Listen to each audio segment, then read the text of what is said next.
Assalamualaikum warahmatullahi wabarakatuh. Perkenalkan, saya Tiara Remiza Meslari, tingkat 2C, Prodi Kebidanan. Di sini saya akan menjelaskan mengenai mekanisme persalinan. Ada 7 yang merupakan serangkaian gerakan rotasi dari janin dalam melewati proses persalinan tersebut. Nah, ada 7 tahapan, ada engagement, ada descent atau penurunan, ada fleksi menekuk, lalu ada putaran paksi dalam, lalu ada ekstensi, lalu ada putaran paksi luar dan eksklusi. Nah, sebelum saya masuk ke mekanisme persalinan, mungkin akan sedikit saya jelaskan mengenai panggul ibu karena erat kaitannya ya dengan panggul ibu. Di sini ada panggul, ada bagian keras yaitu tulang-tulang, lalu ada bagian lunak yaitu ligamen-ligamen seperti ini yang menghubungkan antara tulang dan tulang. Nah, tulang-tulang dan otot-otot. Nah, yang pertama ada yang dikatakan HOT1. Ketika kepala bayi itu sudah sampai ke pinggir atas simfisis di sini sampai sejajar dengan promontorium. Nah, jadi kalau sudah di daerah ini berarti bayi sudah masuk ke HOT1.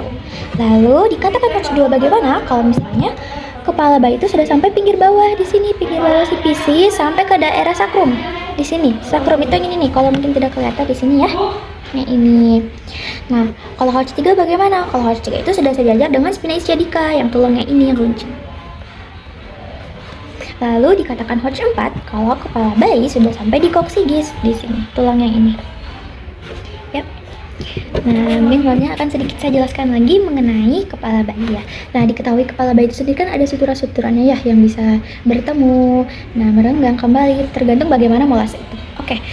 Di sini ada sutura frontalis yang ini yang memisahkan antara frontalis kanan dan kiri, lalu ada sutura sagittalis pemisah antara parietal kanan dan parietal kiri, lalu ada coronalis ini pemisah antara parietal dan frontal, lalu ada lambdoidalis yang pemisah antara occipital dan parietal.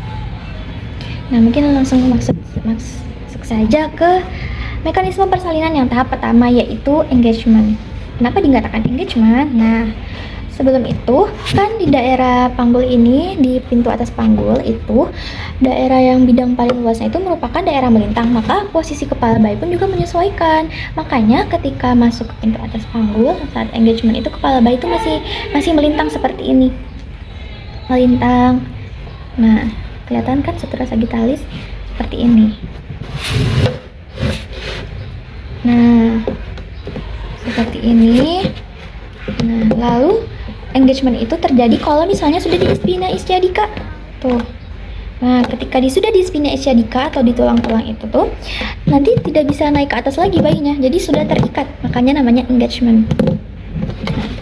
Lalu setelah itu kan bayi itu kan terus menurun ya, disebutnya descent, makanya bayi itu kan turun menurun. Nah, sembari turun menurun, bayi itu melakukan fleksi atau gerakan menekuk. Jadi dagu ini perlahan-lahan mendekati daerah dada seperti ini nih.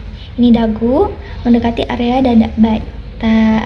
Karena bayi itu menyesuaikan bagaimana jalan lahir pada ibu seperti ini. Nah, jadi kalau misalnya gini, nah sudah di engagement.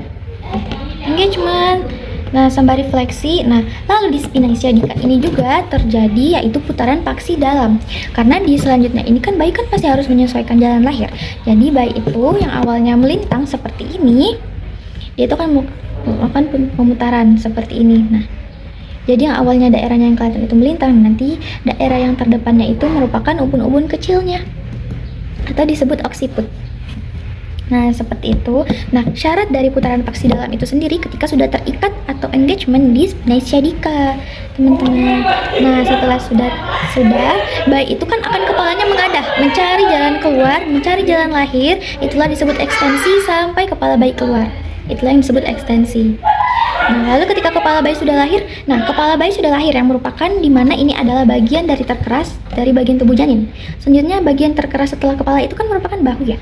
Nah, bagaimana bahunya mau keluar kalau misalnya tidak sejajar sendiri dengan bentuk jalan lahir? Jadi dilakukannya lah putaran paksi luar untuk menyesuaikan pengeluaran bahu dan anggota tubuh selanjutnya.